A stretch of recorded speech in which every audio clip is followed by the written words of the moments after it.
You pick up your phone just to check the weather, right? That is literally the only intention you have. Right. Just seeing if you need an umbrella today. Exactly. You unlock the screen, you blink, and suddenly, 45 minutes have just vanished into the ether. Oh, this is the worst film. It really is. Yeah.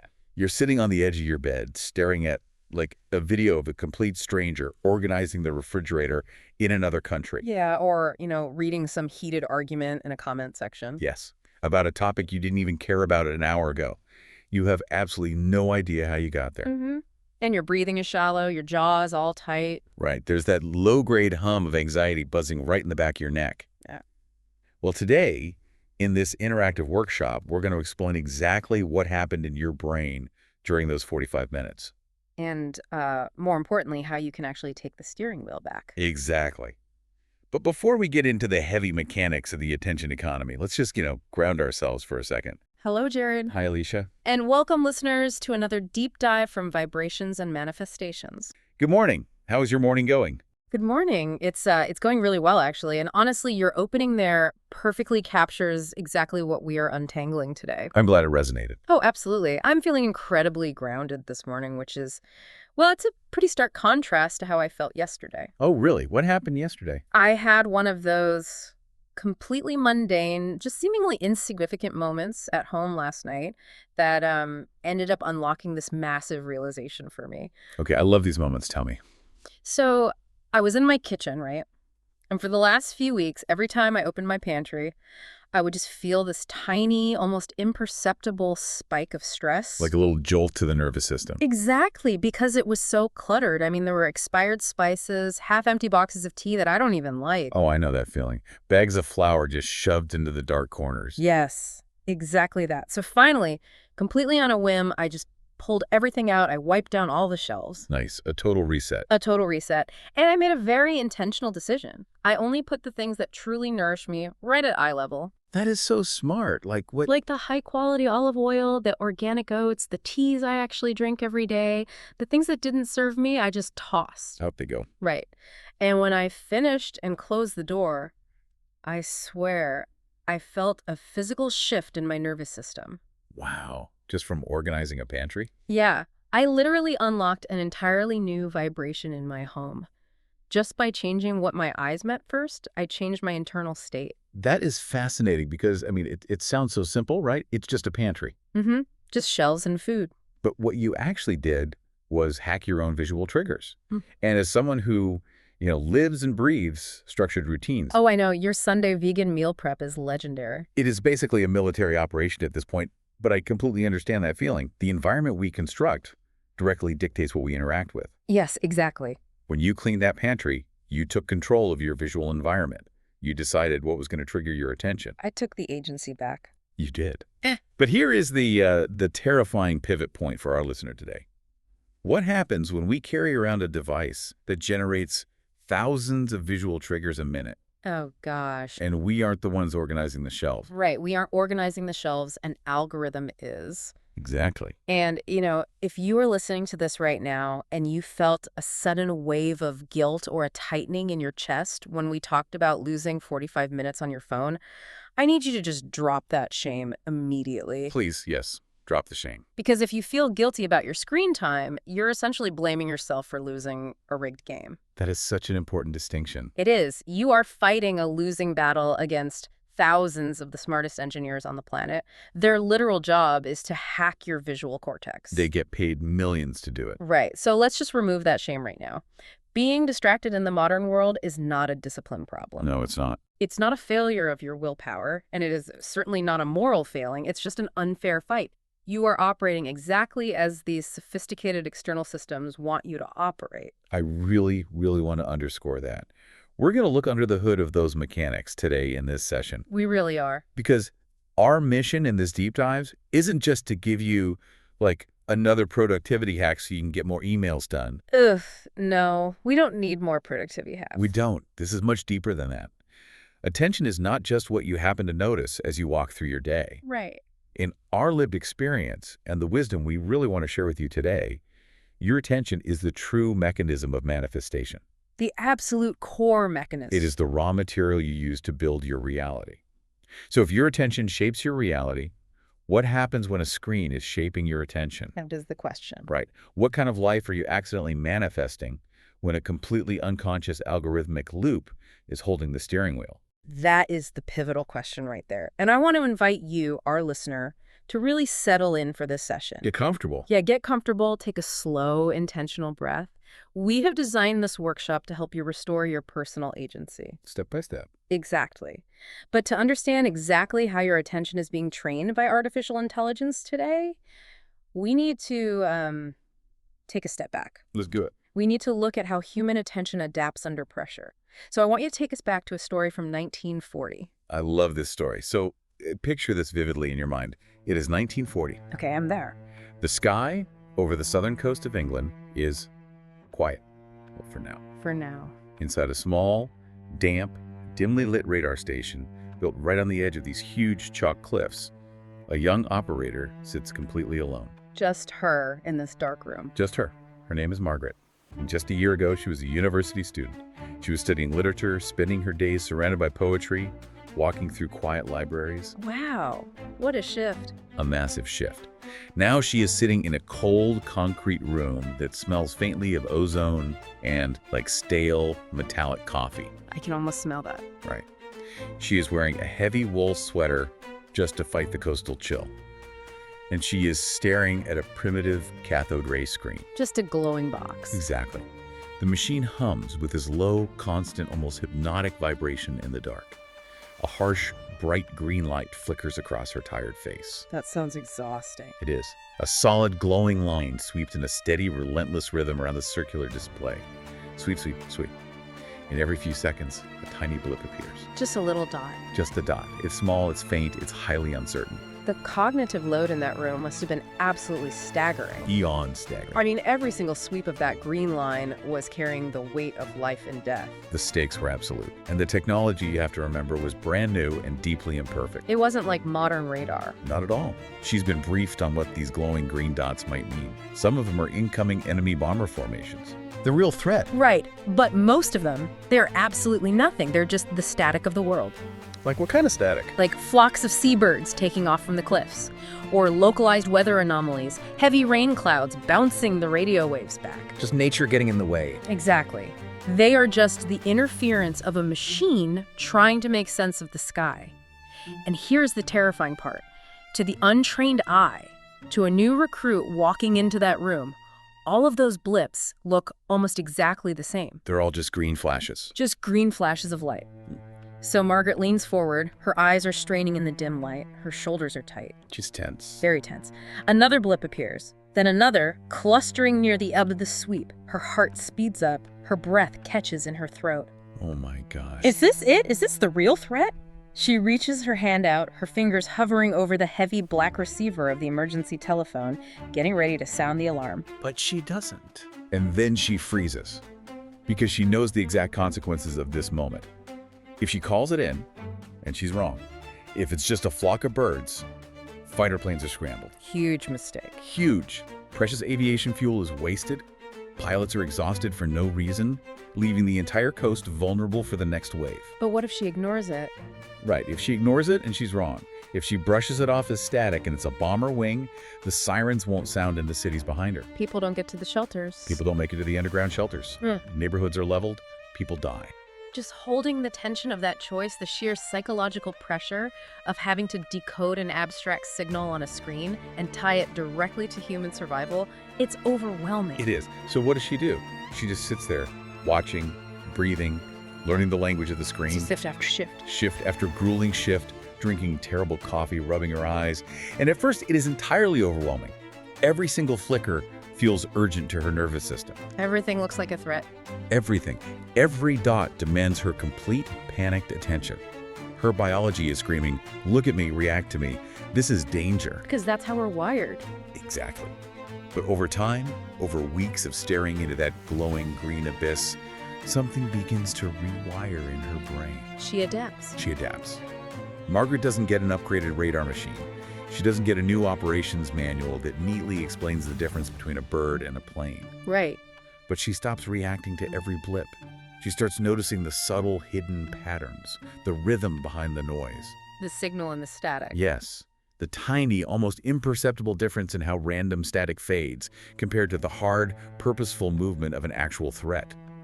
Where other new operators just see chaos and panic, Margaret begins to see absolute clarity. She is literally attuning her own perception. I mean, she isn't changing the data on the screen. She is calibrating her internal instrument to understand the data differently. Precisely.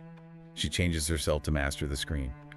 And then, one rainy night, it happens. A faint, irregular cluster appears on the very edge of the sweep. The real deal. But it's easy to dismiss. It doesn't look traumatic. It doesn't scream for attention like some of the louder, closer static from the rainstorms. So a rookie would have missed it. A neuter operator would have absolutely ignored it. But Margaret feels it in her gut. It isn't panic she feels. It's a cold, sharp, undeniable recognition. Wow. She picks up the heavy black phone without a single second of hesitation. She calls it in. Minutes later, the quiet night sky above her fills with the deafening roar of intercepting engines. She saved them. She did. By morning, Command realizes what almost slipped through the net. There was a massive formation that deliberately didn't look like a threat until it was too late. That is incredible. But here is the twist. The real secret to Margaret's success. She didn't react faster than the others. She didn't have better eyesight. What did she do? She simply learned what not to respond to. The screen shaped how she saw the world, yes, but she actively taught her brain to filter out the static so the true vital signal could emerge. That story gives me chills every time I hear it. It's powerful, isn't it? It is, because it perfectly sets up the vital question we have to ask ourselves today in this deep dive.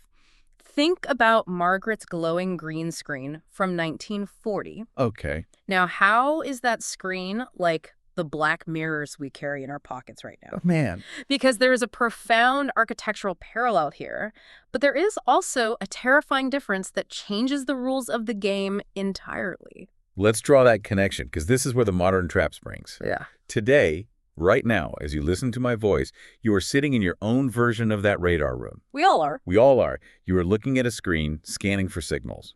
But unlike Margaret's screen, which was just, passively displaying whatever physical objects bounced off the radio waves in the atmosphere. Like it was just a dumb machine. Exactly, a dumb machine. The modern blips we face are fundamentally different. The notifications, the endless algorithmic social feeds, the recommended videos, the breaking news alerts, they are not passive. Not at all. They adapt to you.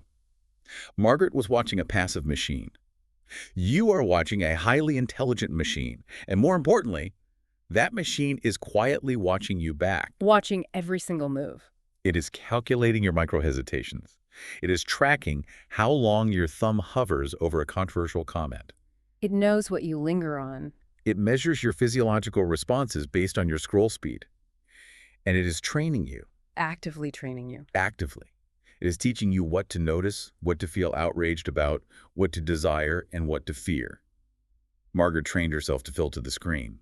But today, the screen is training you. And that transition from us controlling the tool to the tool subtly directing us, it is so smooth and frictionless that most of us don't even realize it has happened. We think we're in charge. We walk around thinking we are just consuming content, but the reality is that the content is consuming our attention. Wow. Yeah. And by extension, it is hijacking our creative power. So I want to break this down simply, and I want to stay completely away from any esoteric, mystical jargon today. Good. Let's keep it grounded. What actually is the manifestation field? Wait, let me stop you there for a second, because I want to be the skeptic for our listener. Okay, bring it on. When people hear the phrase manifestation field, a lot of listeners might roll their eyes. Oh, for sure. They think of, like, pop culture documentaries. They think of sitting on a velvet couch, closing their eyes, visualizing a red sports car, and just hoping it magically appears in their driveway. The magical wish-granting factory. Exactly. Or they think of toxic positivity, where you just ignore all your real problems and smile. How is what we are talking about actually grounded in reality? Right. How is this a tangible psychological mechanic and not just wishful thinking? That is exactly why we need to redefine it. I completely agree with you. The pop culture version of manifestation has done a massive disservice to the actual truth of it. It really has. Your manifestation field is not something floating out there in the cosmos. It's not magic. It is a biological and psychological reality. Physical. Yes. Your manifestation field is deeply intimate. It is the immediate sphere of your life, and it is being built brick by brick, moment by moment, by what you consistently focus on. And what you pay attention to. What you pay attention to, what you think about, and what you emotionally engage with. It is an active, living ecosystem that you cultivate with your daily focus. This is very practical. Incredibly practical. Let's trace the actual causal chain of how this works in real life. I love this. Let's get into the mechanics. Mm-hmm. So the causal chain of reality formation always starts with where you place your focus. Always. Repeated attention directly generates your thoughts. Think about it. If you stare at something long enough, you begin to think about it even when you have walked away from it. It sticks with you. Right. Those repetitive thoughts then crystallize into emotional patterns in your body. The physical sensation. Exactly. You start to feel anxious or lacking or inspired based entirely on the thoughts generated by your initial attention. Mm. Those emotional patterns then dictate the daily micro decisions you make. The tiny choices. The tiny choices. They dictate how patiently you speak to your partner when they ask a simple question.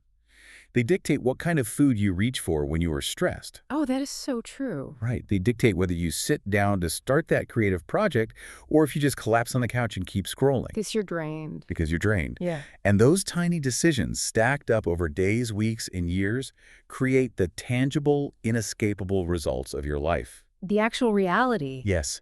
So the formula is bulletproof. Repeated attention leads to thoughts. Thoughts lead to emotions. Emotions lead to decisions. Yeah. And decisions lead to results. Which brings us to the starkest realization of this entire deep dive. Unconscious attention creates unconscious manifestation. Say that one more time for the people in the back. Unconscious attention creates unconscious manifestation. If you are not choosing what you look at, you are not choosing the life you are building. It's that simple. It is. So many people in the wellness and personal development space focus almost exclusively on intention. Oh, yeah. Setting intentions. Right. We write down our New Year's intentions, we make elaborate vision boards, we declare to our friends what we want to achieve. Which is nice, but But intention only sets the destination on the map.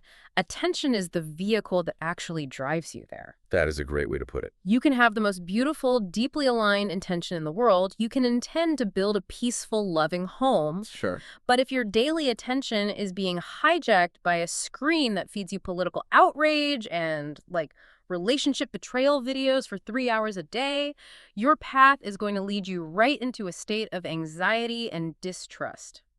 I want to offer an analogy here to make this incredibly concrete for you. Listen. Let's hear it. I want you to think about these digital algorithms, not as some invisible, malicious enemy plotting in a dark room to destroy your life. Right, it's not a supervillain. No, that gives them way too much credit. Yeah. I want you to think of them simply as highly attentive mirrors placed all around your house. Mirror. These mirrors don't have a moral agenda. They don't want you to be sad, and they don't want you to be happy. They just reflect exactly what you present to them, and they magnify it. They just show you. Exactly. If you walk up to one of these mirrors holding a beautiful bouquet of flowers, the algorithm says, "Oh, flowers." And suddenly, the mirror shows you a room full of flowers. It multiplies it. It does. It shows you gardening tips, botanical gardens, and people arranging beautiful vases. Sounds lovely. It is. But if you walk up to that same mirror holding a heavy basket of stress, outrage, and insecurity, the mirror simply multiplies it. It reflects it right back. It reflects back an entire universe of stress and outrage. The algorithm just says, oh, you paused for 3 seconds on a video about a couple getting a messy divorce. You must want to see relationship betrayal. Here are 5,000 more. Exactly. Here are 5,000 more videos just like it. It reflects and amplifies whatever you hold up to it. So wait, I have to push back on the mirror analogy just a little bit. Oh, Because a mirror in your bathroom is completely passive. It just hangs there. These algorithms are more like funhouse mirrors that actively track your eye movements. oh, that's creepy, but true. Right. They don't just reflect, they test you. They throw out a dozen different reflections, a funny video, a sad video, an infuriating video, and they wait to see which one makes your pupil dilate. Which one gets the hook? Exactly. Which one makes your thumb pause? So it is a mirror, yes, but it is a mirror that learns what hurts you, what excites you, and what traps you, and then shapes itself to maximize that exact reaction. That is a brilliant distinction.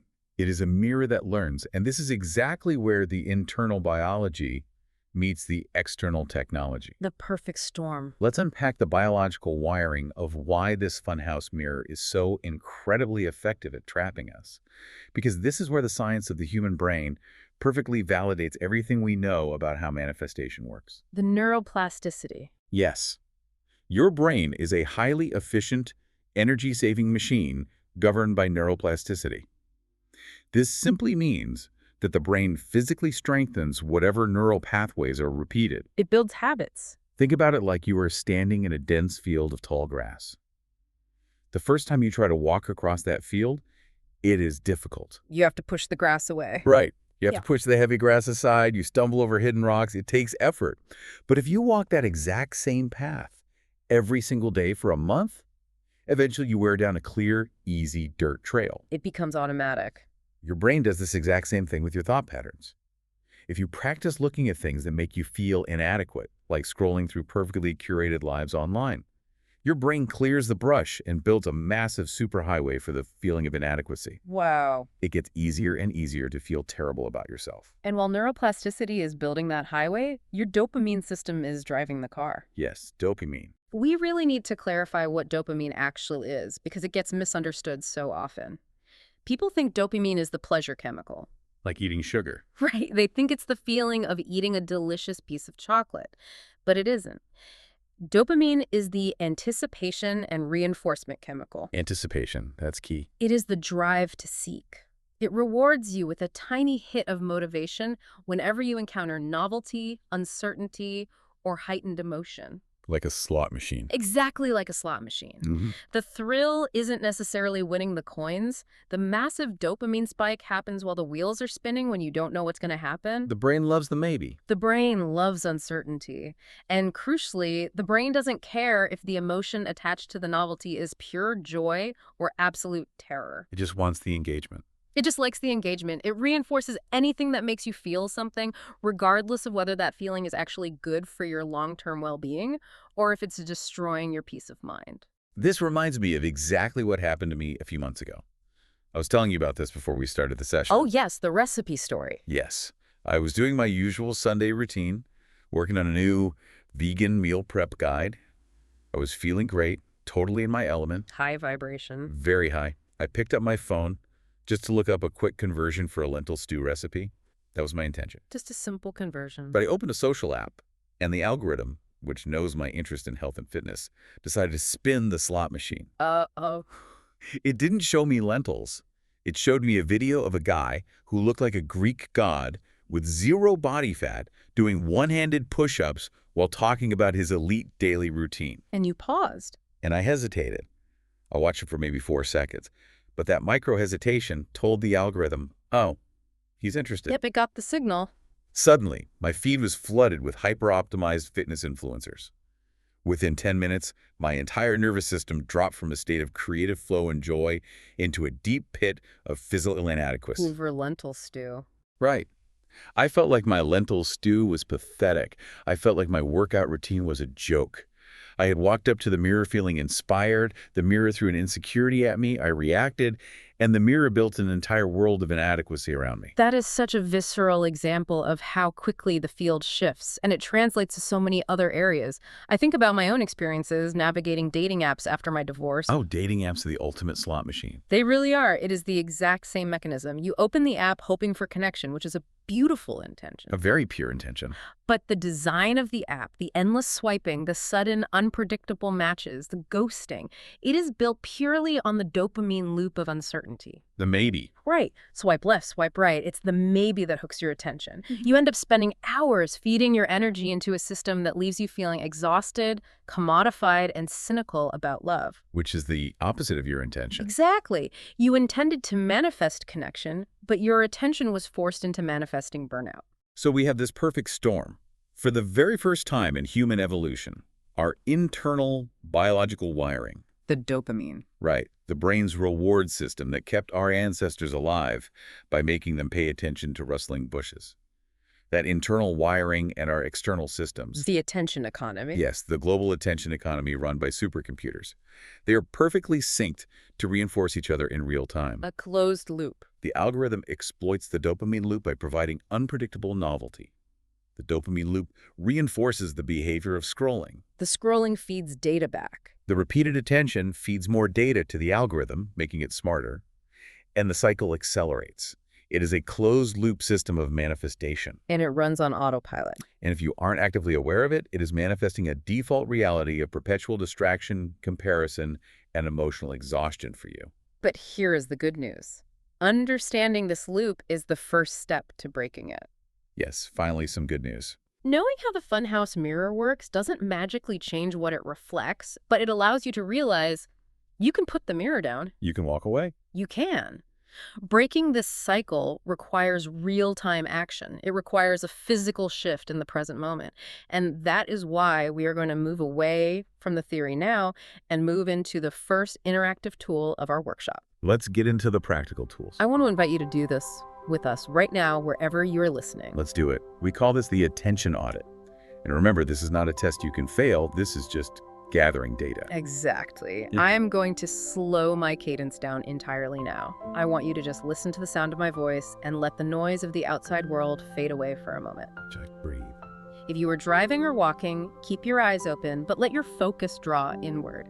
If you are sitting safely at home, I invite you to soften your gaze or gently close your eyes. Get comfortable. We are going to walk through a slow 6-step audit right here in real time. Step one. Step 1 is awareness.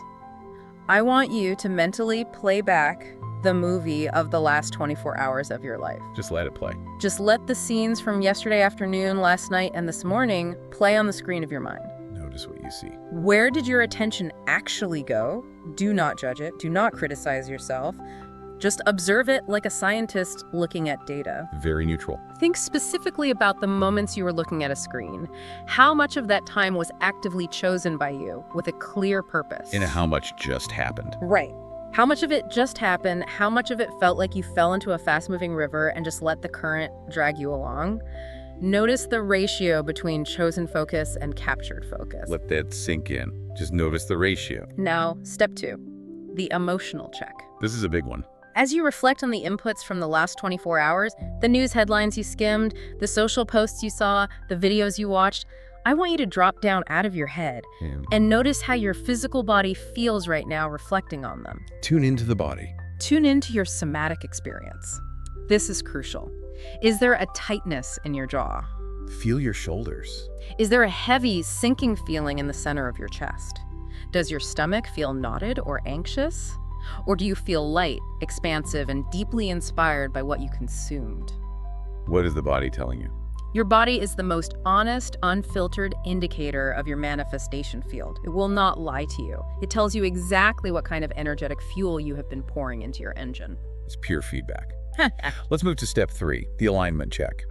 I want you to ask yourself this question, and I want you to answer it with radical, unflinching honesty. Be brave here. Is the attention you gave away yesterday actively reinforcing the life you truly want to live? That's the core of it all. If your deep desire is to build a life of profound peace, creativity, and deep connection with your family, did your digital inputs yesterday build neural pathways of peace and connection? Or the opposite. Or did they build pathways of anxiety, comparison, and urgency? Look closely at the gap between the life you are trying to manifest and the reality your attention is currently funding. Just look at the gap, no judgment. Step 4. Yeah. Identify one shift. Listen to me closely here. We are not going to try to overhaul your entire digital life today. Please don't try that. If you try to change everything at once, you will just trigger a stress response and give up by tomorrow. I want you to pick just one highly specific, tiny pocket of time where you know your attention is being hijacked. Just one small pocket. Maybe it's the habit of scrolling the news the exact moment you open your eyes in bed. Maybe it's getting lost in short-form videos while you sit in your car eating lunch. Pick that one area. Pick that one specific area. Now imagine a slight, gentle redirection. What would it look like? How would it feel to reclaim just that one 10-minute pocket of time? Feel the relief of that reclamation. That brings us to step 5, the micro practice. We are going to introduce a daily habit for you to implement tomorrow morning. The morning reset. Yes, the morning reset. And it is incredibly powerful because it sets the trajectory for the entire day. Tomorrow, when you wake up, before you reach for your phone to turn off your alarm and inevitably open an app, before you let the demands of the world into your manifestation field, What do they do? I want you to take one deep, intentional breath. Just one breath. And I want you to actively choose the very first input of your day. It could be looking out your window at the clouds. Or feeling the sheets on your bed. It could be petting your dog and feeling the texture of their fur. It could be repeating a single phrase of gratitude. But you must choose it. You set the tone. You set the tone before the algorithm sets it for you. You plant the first seed in your field. That morning reset is non-negotiable for me now. Changes everything. And for step 6, we want to give you a real-time awareness cue. This is your pocket tool. This is a portable tool you can carry in your pocket anywhere you go. Throughout your day, whenever you feel that magnetic, almost involuntary pull to grab your screen, or whenever you suddenly wake up and realize you've been scrolling for 10 minutes. It happens to all of us. It does. I want you to pause. Don't throw the phone away. Just pause and ask yourself one simple question. Did I choose this, or did it choose me? Such a powerful question. You don't have to scold yourself. You don't have to feel bad. Just ask the question. Did I choose this, or did it choose me? Notice the shift. That simple act of awareness acts like a circuit breaker. It snaps you out of the hypnotic algorithmic trance and puts you back in the driver's seat. I absolutely love that cue. Did I choose this or did it choose me? It immediately brings us into what I like to call manifestation debug mode. Debug mode. I like that. Because right now, sitting here listening to us, you might be feeling a heavy wave of internal resistance. The inner critic is waking up. Oh, yeah. Your inner critic might be getting loud. You might be thinking to yourself, well, this all sounds great, but I just need to be stronger. I just need more discipline. I'm failing because I have no self-control. Let me stop you right there, because we need to violently interrupt that myth of discipline right now. Please do. That thought pattern, the idea that you are weak, that you lack character, and that you just need to force yourself to be better, it creates immense physical tension. It creates deep, paralyzing shame. And from a purely energetic standpoint, shame is the absolute lowest vibration you can introduce into your manifestation field. It really is. Shame doesn't motivate you to change. It freezes you. Yeah. It makes you want to hide. And usually, we hide by distracting ourselves with the exact screens we were trying to avoid. A vicious cycle. It is. Let's look at the actual neuroscience of willpower. Yeah. Willpower is not a character trait. It is a biological resource. Finite resource. Yes. Your prefrontal cortex, Yeah. the part of your brain responsible for making good choices and resisting temptation, runs on glucose. Yeah. It literally operates like a battery. It gets drained. Every time you resist picking up your phone, you drain a little bit of that battery. By 4 p.m., after a long day of making decisions at work, your willpower battery is completely dead. You have nothing left to fight with. Nothing. But the algorithms, they don't have a battery. They're plugged into a server farm with infinite power. Infinite. Trying to fight an algorithm with pure discipline is like trying to hold back the rising tide of the ocean with your bare hands. It's impossible. It is mathematically exhausting, and the system is designed to outlast you. Discipline is about brute force. It is about fighting your own biology. In awareness. Awareness, on the other hand, is about choice. It is about stepping out of the rushing river and standing on the dry bank. We have to reframe the internal narrative. We have to shift from saying, I am undisciplined, to saying, I am becoming aware. Yes. The shift from force to awareness changes everything. To make that shift permanent, we need to install a new internal code.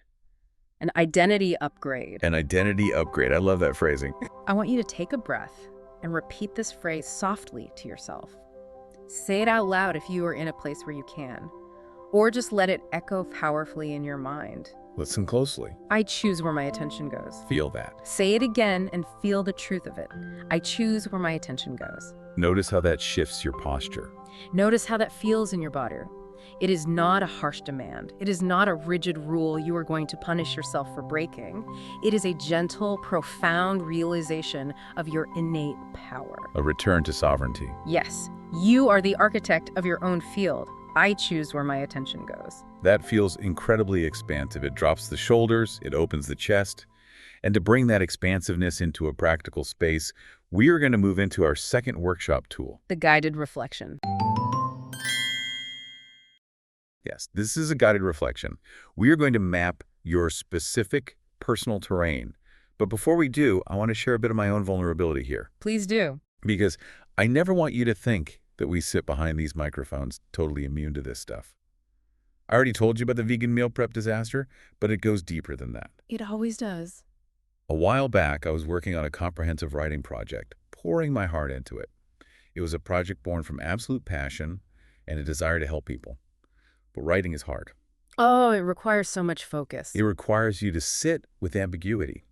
And every time I hit a slight roadblock, a moment of friction where I didn't know what word to use next, my brain sought an escape from the discomfort. Looking for the dopamine. Exactly.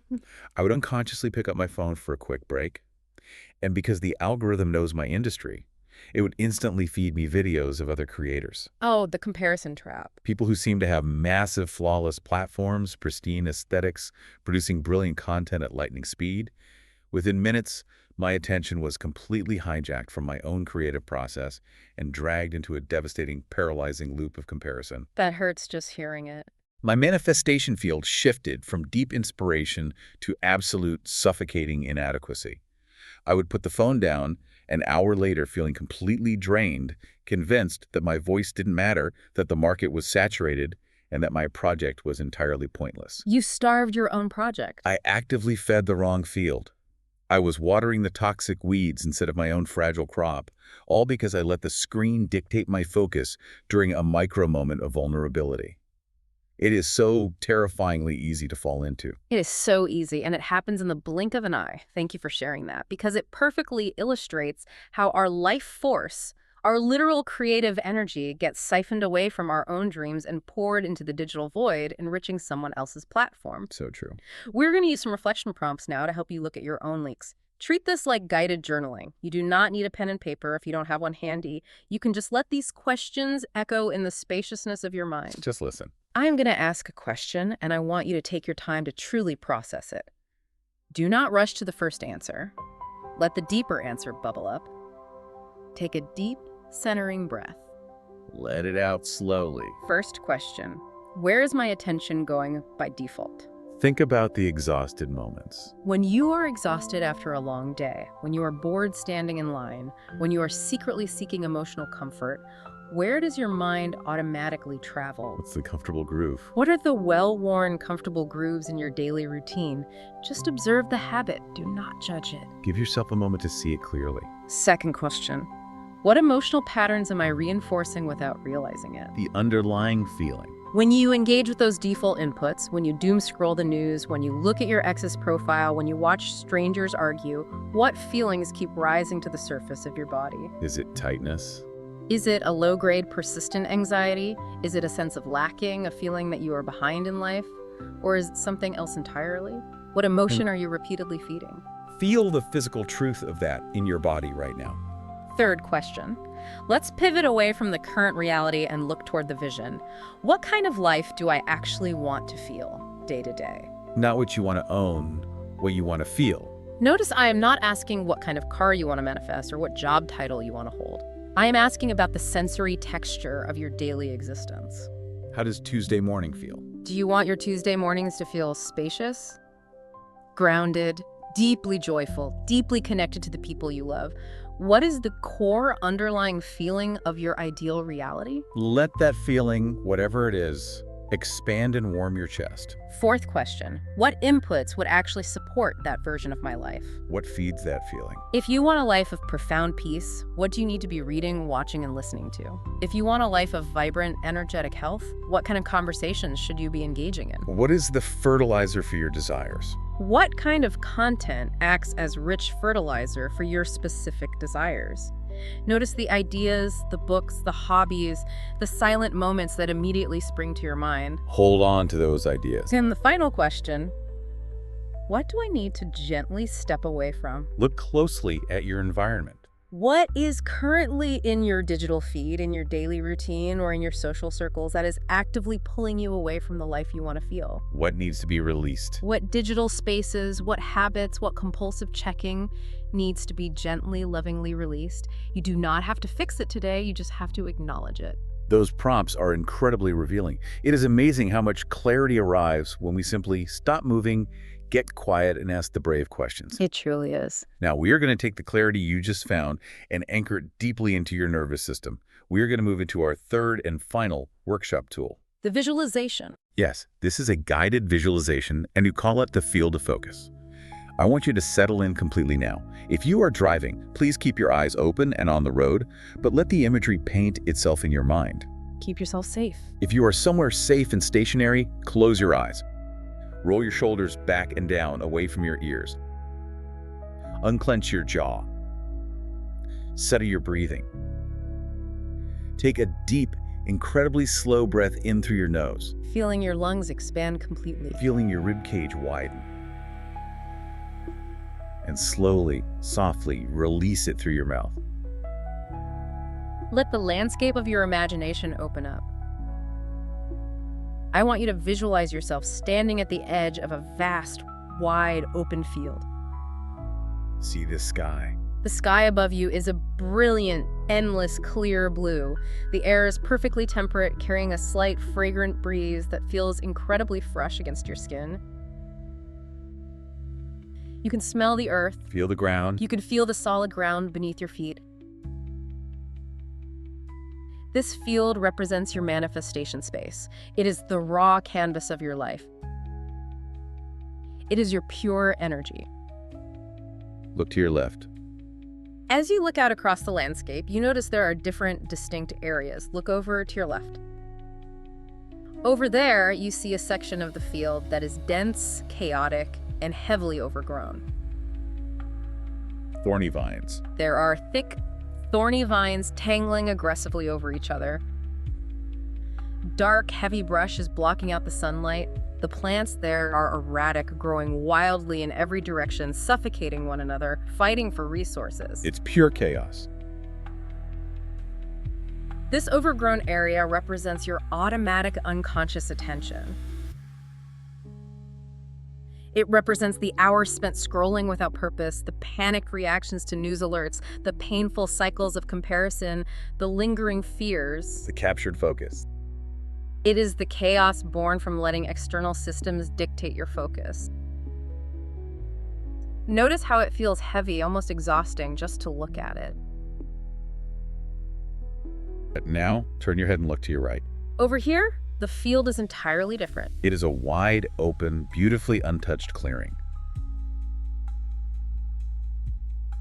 The soil is rich, dark, and perfectly prepared. The grass is vibrant, lush green, and softly spaced. Pure possibility. It is a canvas of pure, infinite possibility. It feels spacious, it feels calm, it feels like a long, deep exhale. I want you to visualize yourself stepping into the field.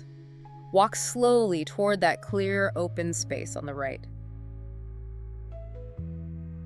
Feel the soft grass under your feet. Stand directly in the center of it. Stand right in the center of that pure possibility. Now, I want you to call up the exact emotion of the life you want to feel.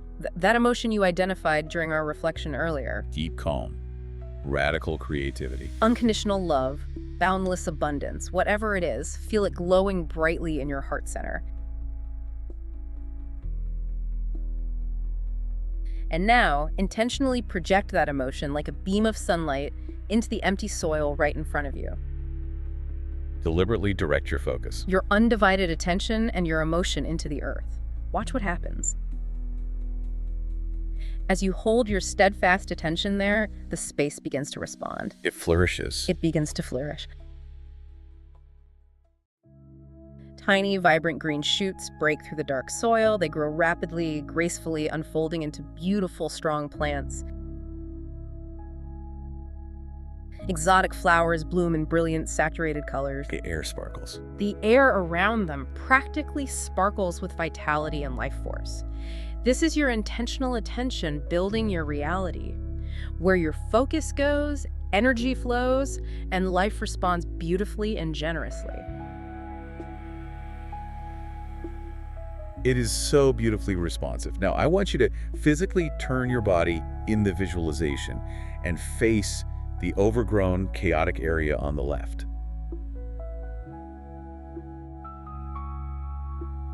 The area of unconscious scrolling. The area of anxiety, of captured attention.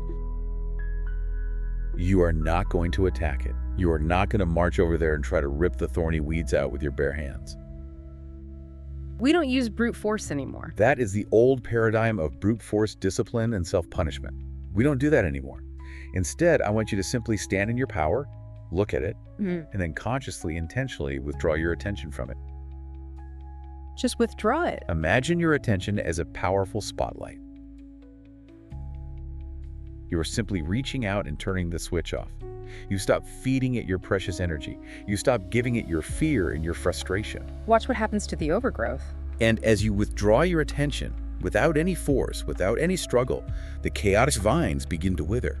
The heavy, dark brush begins to dry up, turning brittle and crumbling into dust. It just settles. The chaos naturally settles, dissolving and fading back into the earth, simply because it is no longer being sustained by your life force. You starved the distraction, and it disappeared. Hold that visual in your mind's eye, the breathtaking beauty growing wherever you place your focus, the chaotic noise dissolving wherever you withdraw it. Anchor this in the body. Let's anchor this realization somatically into your physical body. Take a deep, expanding breath in, and as you do, draw that feeling of calm, sovereign direction right into the center of your chest. Let it spread. Let it spread across your collarbones, melting down into your shoulders, making them drop heavily away from your ears.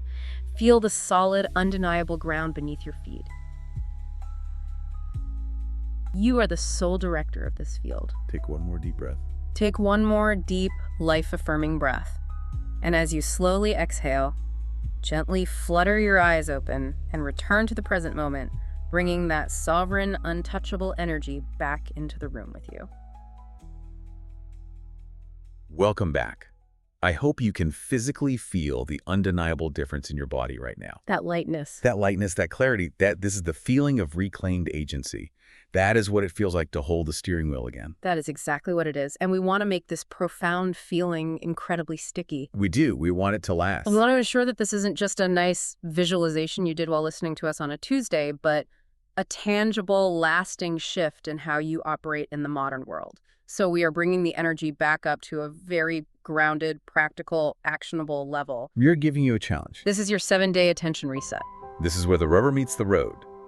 We have laid out a very simple, highly doable 5-step plan for the next 7 days of your life. Step 1, choose one area to reclaim. Just one. Do not, under any circumstances, try to fix your entire digital life at once. Don't do it. Maybe your one area is the first 15 minutes of your day. Maybe it's leaving your phone physically in another room while you eat dinner with your family. Maybe it's deleting one specific app that you know is a constant energy drain for you. Pick something bite-sized. Just pick one manageable, bite-sized area. Step 2, define the shift clearly and concretely. Vague goals fail. They always do. Do not say to yourself, I'll try to scroll less this week. That means absolutely nothing to your brain. Say, I will not look at social media until after I have had my morning coffee and stretched. Give your brain a very specific, undeniable boundary. Step 3 is crucial for making this stick. Install the daily cue. We gave it to you earlier, and now you must actively use it. Write it on a physical sticky note and put it on your bathroom mirror. Make it your lock screen. Make it the lock screen wallpaper on your phone.